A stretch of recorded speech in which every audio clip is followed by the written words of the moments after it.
Hello, and welcome to the Say It Out Loud podcast. I am your host, Christine Daynard, and the goal of this podcast is to encourage you to live your best and most authentic life by digging deeper and finding connection through vulnerability. I believe we have been taught that vulnerability is a weakness, when in fact it is our superpower. In this space, I will share personal stories and conversations with others so you can be empowered by their strength and inspired to take action in your own life. Thank you so much for being here. Now let's get started. So just before we jump into this episode, I just wanted to give you a little potential trigger warning for this particular conversation. Now, likely the name and description of this episode has indicated to you what may happen in this conversation, but I just wanted to let you know that this is a heart-led space and conversation. And as Christine shares some of her experience, but more or less is talking about like how to identify with domestic violence, how to know that you're in it and what happens in it.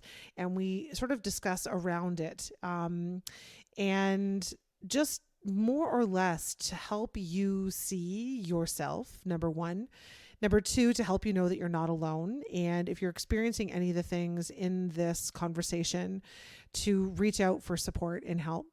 And we know from experience that it's not easy, and we want you to know that we're here for you in this conversation. The other little thing I want to mention is, as you know, in recording these episodes, I from time to time have had some tech issues recording and getting proper sound control, which I'm always still working on. And this episode, in fact, interestingly enough, my microphone must not have been working properly, and I'm much quieter in this episode, which is actually kind of really neat because it really elevates the voice of Christine in this space. And so you may need to lean in a little while I'm speaking because it's really quiet, which is not typical of me. And it really highlights what Christine has to say, which I actually feel is the way that it was just meant to be. So I'm going to share it in its imperfection, and I hope that you get out of it what you came for. So here we go. So excited to be in the kitchen again.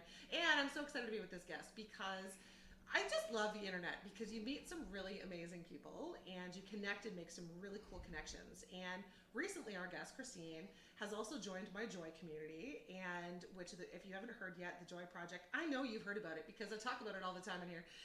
But she's also joined there, and we've just connected in this way. And we were having a conversation one day, and I was like, I feel it would be really awesome for you to come and chat with me and, share parts of yourself with the world if you're comfortable doing so. And Christine is also learning to lean into her voice and say it out loud.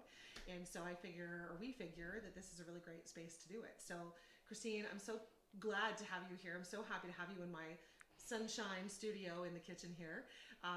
Thank you so much for being here. Would you mind telling our listeners a little bit about you and why you chose to come and chat with me today? Absolutely. First off, I'm happy to be in the kitchen. Honestly, this is a wonderful setting. It's beautiful. It's amazing. You guys got to come to her kitchen. It's great. So my name's Christine, and I am leaning into myself more, and I started to lean into myself more when I realized I needed to help other women. And what I do is I help other women who have gone through domestic violence, intimate partner violence, trauma, and help them regain their confidence, lean into themselves, and trust their inner knowing, and take that confidence and push it out into the world and grow and help other women grow and build that village. I want to see a huge village of women doing that, honestly, but that's who I am.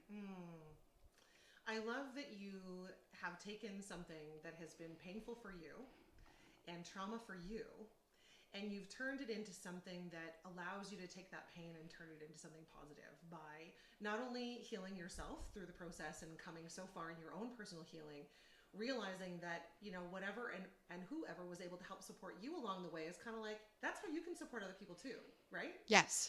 And that we're all in this together. I think we have this idea that we have to do it all alone, right? As women, especially, we feel like we can't ask for help. Somehow we're not strong enough if we ask for help. It's a sign of weakness, when in reality, it's really what we were designed to do as humans. That's right. Right? That's right. No, absolutely right. And it's one of those things that we were taught, that you just put up and shut up. And you don't ask for help, and you don't waver, and you don't, like, it's the pretty little white house with the picket fence. It's this, it's that, it's everything else. And that's the other piece of it. People don't want to talk about it. Mm-hmm. Women themselves sometimes don't want to talk about it. They know they've experienced it. They watch other women go through it. They secretly may reach out and help, but no one really, not a lot of people, not a lot of women stand up and go, this happened to me. Has it happened to you? And if it did, these are the steps I took. This is the road I took. And I would love to walk your path with you and hold that lantern and help you see the next step, whatever that is for you. So for me, it was all about, I knew one day I was going to do this. I knew one day I was going to help other women. I knew one day I needed that community. And I just, at the time, I wasn't quite sure how I was going to get my voice out there. And how a lot of it got started was just repeating things over and over and over and over again, because healing isn't linear. We all know that. Healing is messy, it's ugly, it's gross, and you can take 4 steps forward and you could take 10 steps back. And then you can come 4 steps up again and you could almost see where you were before, but then you actually go left. You don't go straight.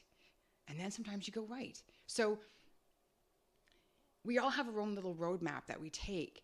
But for me, it was, okay, how are you going to help yourself and your children through this phase? How are you going to pull yourself through it? And it was a lot of education.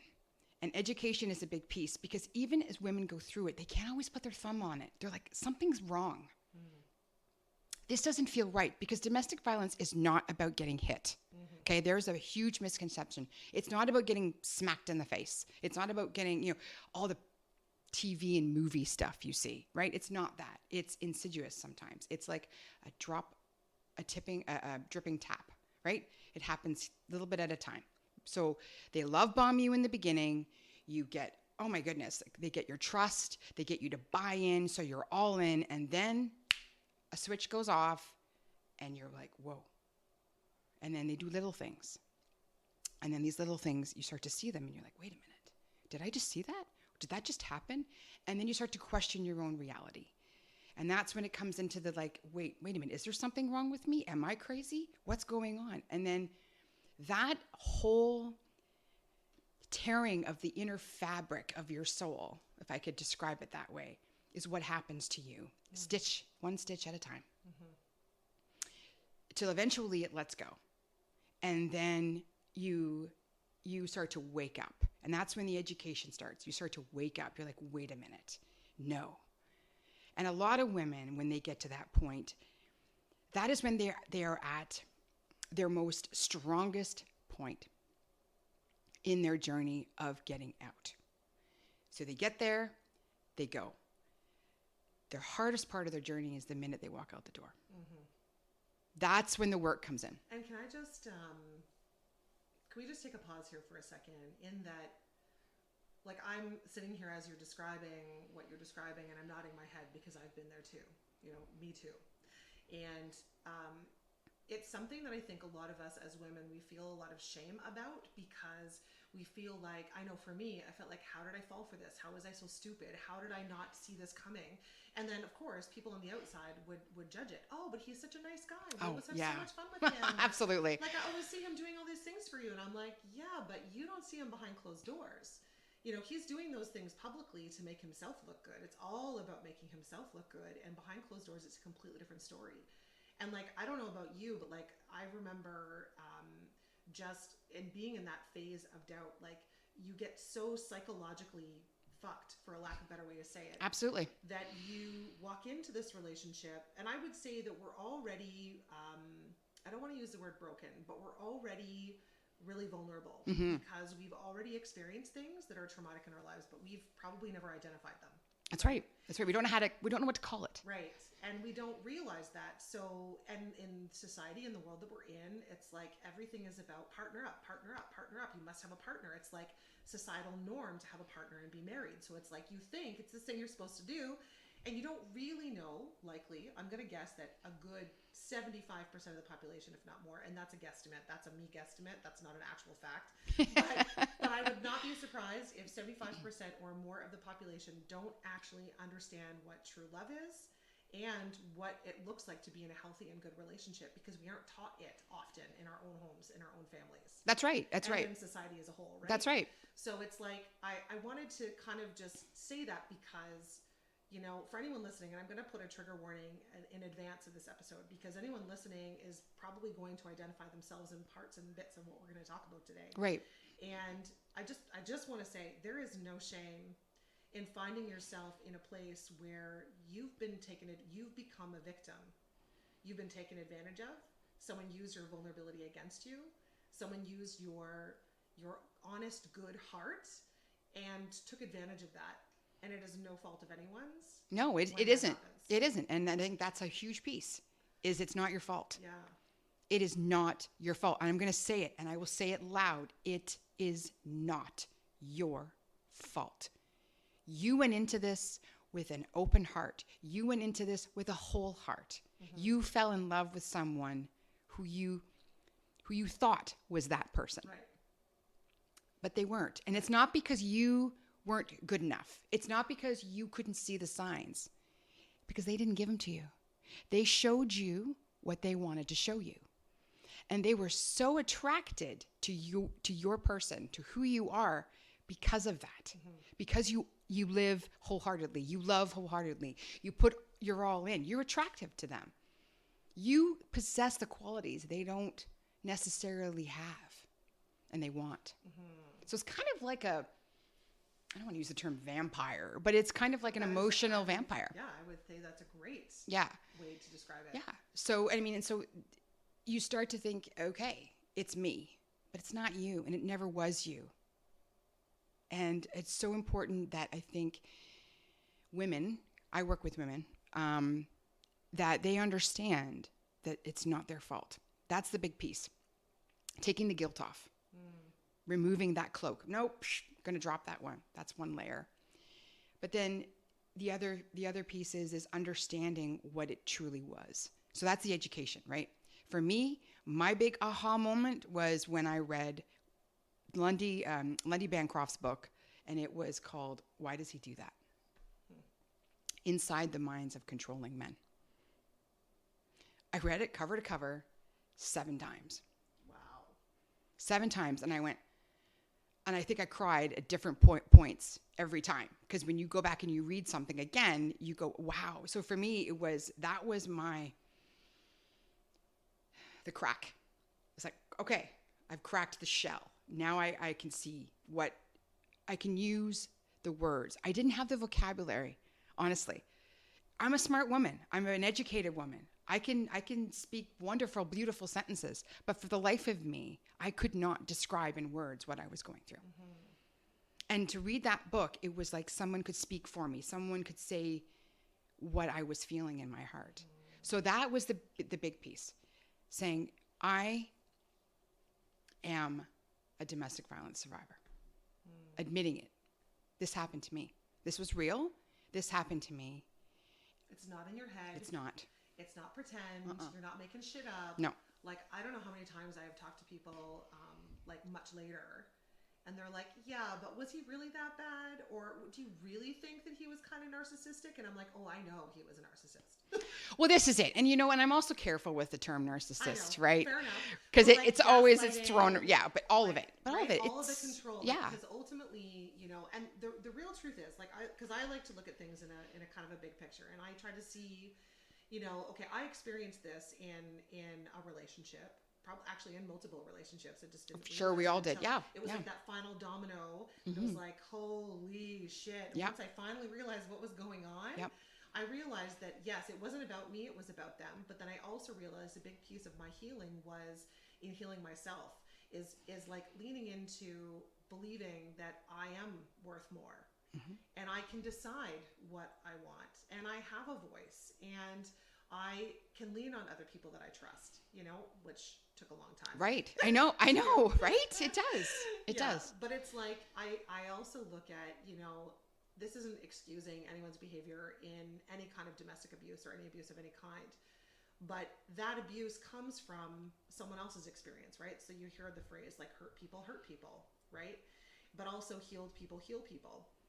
True. And there is a time and place, I think, for everyone who is either the hurter or the healer to find their place and find what's next for them.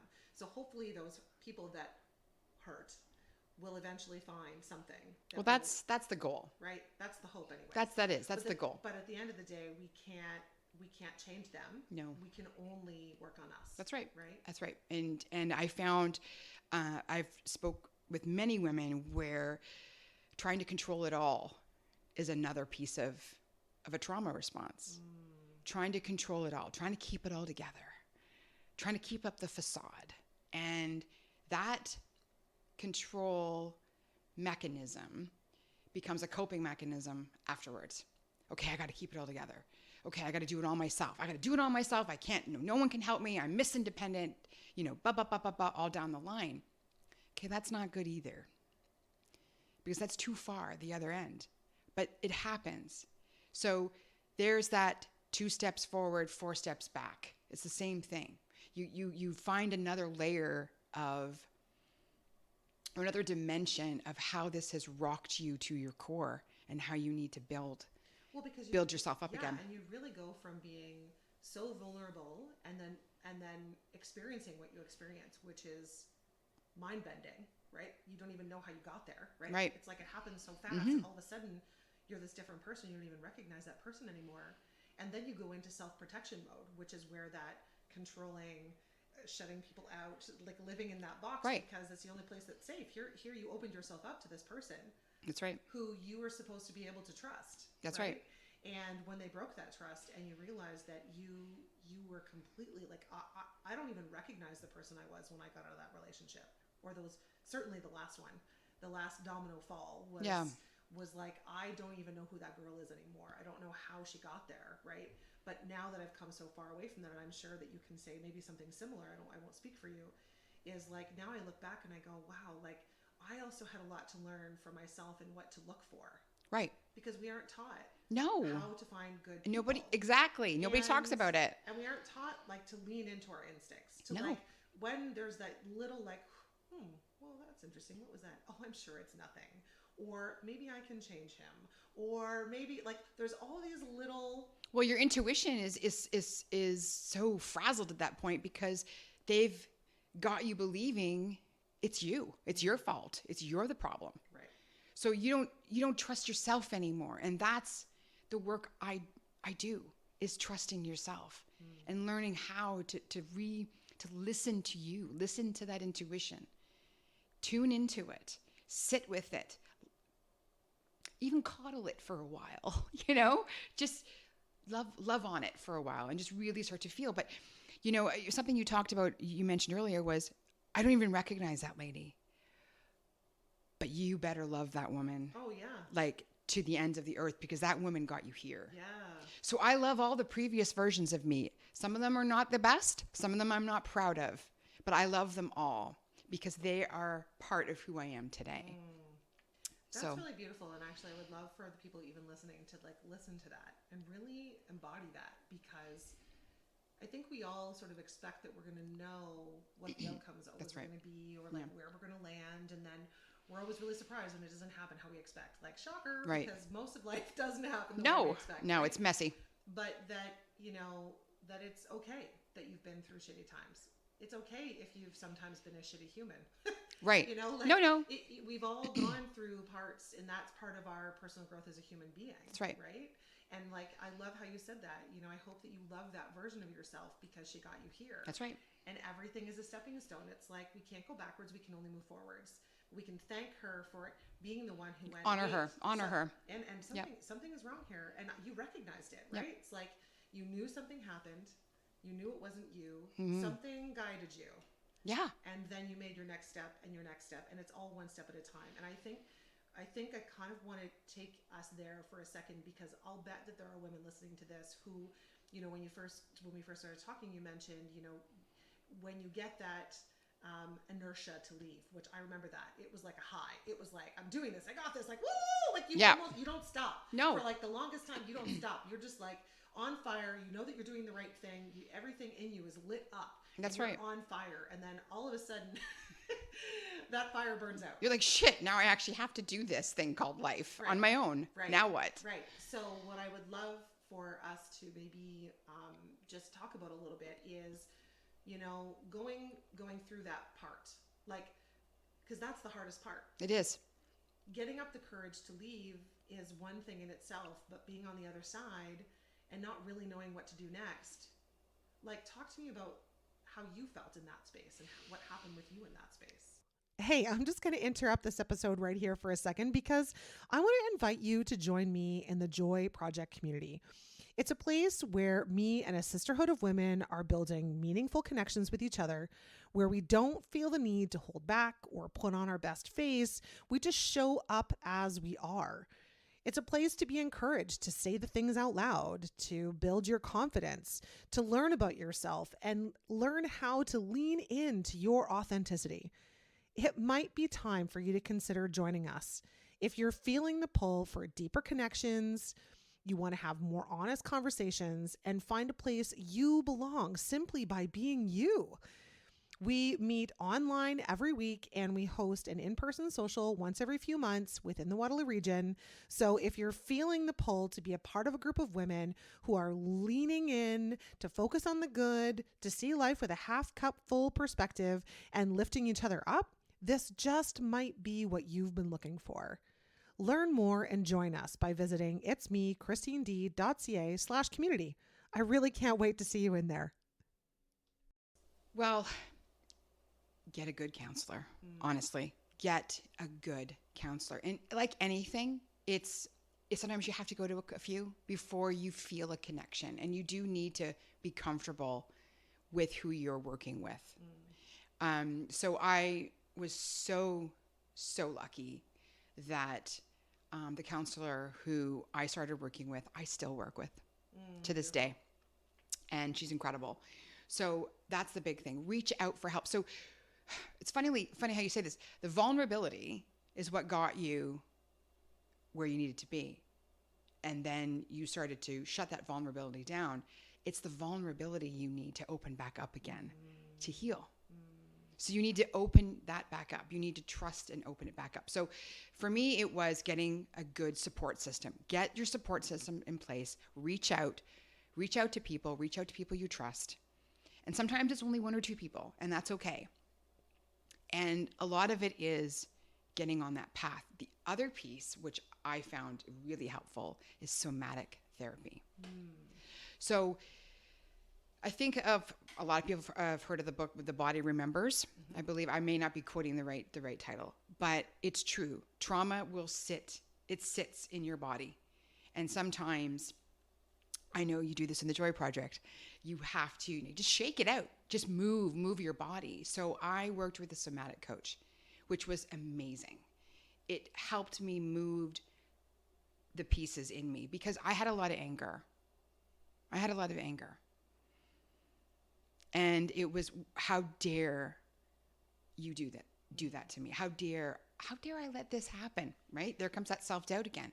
So I had to move through some anger. And so I did do that, and the somatic therapy was amazing. So it's, for me, how I felt was just learning how to feel the emotion, recognize the emotion, as painful as it is, sit with it, cry it out. Don't be afraid to cry. Don't be afraid to cry in front of your children. Don't be afraid to cry in front of other people. It's okay. And then breathe.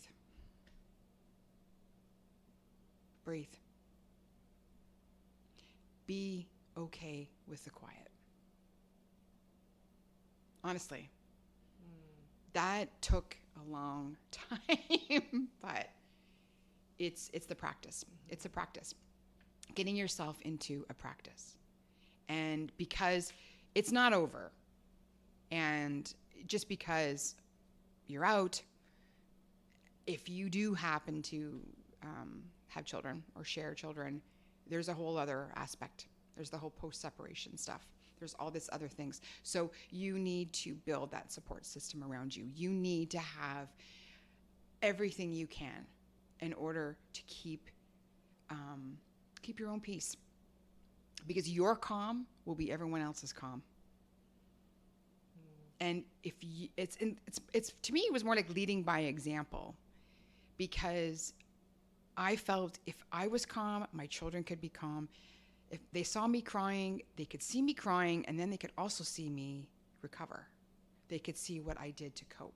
They could see what I'm doing to grow. And there's that whole leading by example. And I think it's taking the bull by the horns with that one and owning who you are.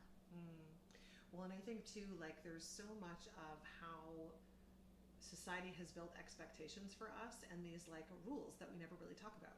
Like, don't cry in public. You should be shamed or shameful if you cry in public. No emotion. No emotion. Can't have it. Yeah. Like, I'm sorry, but I actually now fully believe in all of the emotions. Like, I was telling someone the other day, I remember, especially during the pandemic when the world was shit. Yeah. And all the things were all over the place. And anyways, I remember just being in the grocery store in an aisle, and all of a sudden, I don't know if it was something that somebody said in passing, or what, it just overheard something, or maybe it was even a commercial on the radio, but I just started to tear up. And my head was like, oh, don't cry, you're in a public place. But then I was like, no. We're releasing these tears. Yeah. Because for so long, I didn't release any tears. Right. And it's like, it's a natural process. It's another way to get the energy out of your body. It's like, it is. When you cry it out, scream it out, talk it out, yell it out, shake it out. Like, we're able to move that energy out of our bodies. That's right. And if we think that we're not made of energy, we are mistaken, right? Like, we are energetic beings. No, we are. Absolutely, right? We are. Absolutely, we are. So we have to move it. Right, to be able to move it. But I love that, you're able to, or have been able to sort of intuitively, I would say, show up not only for yourself, but for your kids in that way, and show them that it's okay to cry. And this is part of healing, and it's not to be shamed. It should be celebrated, because it means that we're growing. It means that we're taking something that was hurtful and harmful and not good, and we're working through it, and then we're finding our way on the other side to healing and living a life that we want to live, and choosing what that's going to be, right? That's right. That's right. Lesson for your children. And it is, and it's to me, it's a rebuilding your confidence, because you feel so low. You feel like you've lost your fire. It may be in there. It might be, when you first blow a candle out and it's still smoking and it's got a little bit of a glow. So these kind of things help fan that, right? They help fan that. They help start to, because you really are lighting up from the inside out. It's got nothing to do with what's going on around you. It's everything to do with inside of you. Mm-hmm.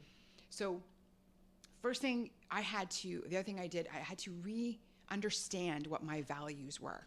What are your values? What's important to you, Christine? What is important to you? Because I forgot. Because I was in such survival mode all the time, fight or flight. I forgot what made me happy, what brought me joy. So what are my values? So I went through an exercise with my somatic coach. What are your values, Christine? Pick them out. I had to print off these little sheets, because it was during print off these little sheets, and I had to cut out these little squares, and there are all these emotions, like 52 different values or something. I forget how many there was a ridiculous amount, but it was an interesting exercise. I think it was part of the movement, was cutting these things. So cut them out, I lay them out on the table, and I just look at them, and I picked them up, and I just kind of looked at the word, and how does my gut feel when I touch this word? And that was my first round. How am I going to, deduce? That's even a word. I think it is. What are my values? Once I was able to determine what my top 6 values were, I was then able to align everything else in my life to that. So if I felt resentment, it was because I wasn't aligned with one of my values. And that's how I know today. So all of these pieces, confidence building, being, checking in with your values, checking in with yourself, sitting with your emotions, all of these things brings you to the all and mighty self-awareness. Because if you are self-aware, you will always get yourself back on track, no matter what. So gaining that self-awareness starts from trusting you again. And so I am so freaking self-aware. Like I'm an expert at being self-aware. I'm not always the best expert sometimes of taking my self-awareness and then applying it. But I'm a million times better than I was then. And I know I can, and I have helped other women up to the point that they're at. Yeah. Because I'm a little bit farther down the line. Yeah. Well, and I think that brings up a really valuable point in not only healing from domestic violence, but healing from anything. Anything. Trauma. That's right. Is that, none of us are ever fully there. Like this infamous there. Once I get there, I'll be okay. Typically we associate that to like, once I have the house, I'll be okay. Once I get the job, I'll be okay. Once I have the partner, I'll be okay. Once I have kids, everything will be great. Like, no, you won't. It's not anything from outside of us. It is everything from within us. But this is not what we're taught from a very young age, being in the world today, right? No. Or yesterday, all the time, is that we're not taught to lean into who are we and where do we want to land, right? That's right. And that we will constantly, although it might sound like an exhaustive process, and sometimes it is, where you'll always be working on yourself in some way, right? Yes, but don't get to the point where you always think you need to work on yourself, because there's a little bit of toxic positivity in that, right? 100%. So don't always think you always need to be worked on. Yeah. Well, it's just like, it's seasons. Yeah, right? That's right. Yeah. There's always seasons. Yeah. And, but part of the reason I say that is, I think that I remember when I very first started going to counseling, and I was working with this woman, and I remember her saying to me, "Don't worry, we're going to help you figure out what to do next." And I was like, in my mind, I was like, awesome, she's going to tell me what to do. Yeah, right. That was my initial, right. That's where I was at that time. We're taking the clock fairly far back. Yeah. That's how I felt in that moment. Yeah. And it wasn't until I was in about 5 or 6 sessions where I was like, oh, okay. She's actually not giving me any answers. No. She's asking me to find the answers within myself. That's right. And that's what we haven't been encouraged to do generally, I would say, as women, as people, as humans, is to go, why am I feeling this way? How can I heal from the inside? It's not something we're taught, but once we get on that train, we can all help each other. And what I think is so beautiful is that, yeah, you can help women who are getting out of that space. That's right. And who you can support in moving forward from where they are today. Mm-hmm. And then somebody else who's maybe further down the line in that process, then you can help pull you along and show you what's possible next, right? That's Same right. thing with me as a coach. It's like I can help bring people to where I've been able to bring myself and help inspire others, but I also need a coach, right? To help me aspire to the next level. Yeah. But we're not, that's not something that's like common practice. People don't think that way. We don't generally think, well, I'm going to get some help from someone to help pull me along. There's still this, what's the word? Stigma? Yes, around, well, first, of course, mental illness, or mental wellness or mental right. health. Yeah. But like asking for the help. Yeah. And like once you start asking for the help, once you start leaning into the help, oh my God, you're like, what did I do without the helpers? I know. How did I ever live without the helpers? It takes a village, but for some reason we've forgotten who the fuck the village is. It's so true. We need to bring the village back. And you got to also remember, people will only meet you where you are. And I want people to meet me, like, for me to grow and change, I need that person to meet me where I am. Right. So always meet people where they are. Yes. Don't meet them where you think they should be. There's no timeline on healing. And if anybody says there is, they're full of shit. I would say, no, I'm not talking to you. Turn back around the room and run, because there is no timeline on healing. No, but often I find, because I even remember outside of domestic abuse, but it's like, I even remember a friend telling me, oh, Christine, you just need to get over it already. And it's like, again, that's sort of where some of the shame comes from. That's right. I should be over this already. And I love how you said that, because there isn't. No. There is no timeline on our healing. And it frustrates people around us sometimes. Yes, of course. Because when you're in it, like we always talk about the muck in the joy community. Oh, it's yeah. Like, it's like when you're in the muck of like trying to sort through where you're at, how to get to that next space. Like you're just want to move quickly into the next space, but you can't because you're in the middle of the muck. That's right. That's right. So for me, what I want to do in this life is I am in the muck with you. I will hold your hand. I will walk with you. I will ask you the right questions. I will have conversations with you where you can use those conversations to explore your inner workings and come out understanding who you are and where you want to be. That's ultimately, that's kind of the essence of where I am. So now if you were talking to the Christine who was in that place, who had just left and didn't yet realize that she had resources available to her, didn't really know what those next steps were, what would you go back and say to her? First thing I would say to her is, I am so proud of you. I am so proud of you for choosing you. And I want you to know that what happened to you was real and that it's hard.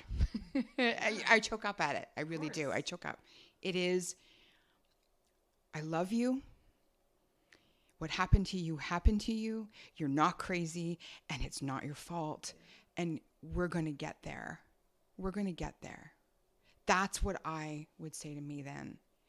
I love you, because I didn't love myself at that point. I didn't, because I felt it was all my fault. And what right did I have to end or leave? And for some people, it would break up the family, here you go. And there's a lot of stigma around the D word, divorce, and what that means. And it's not a failure.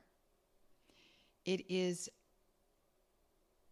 a beautiful surrender and a beautiful letting go. It's not giving up, because giving up is negative. It's letting go. It's letting go of who and what and embracing where and how I'm going to move forward in my life.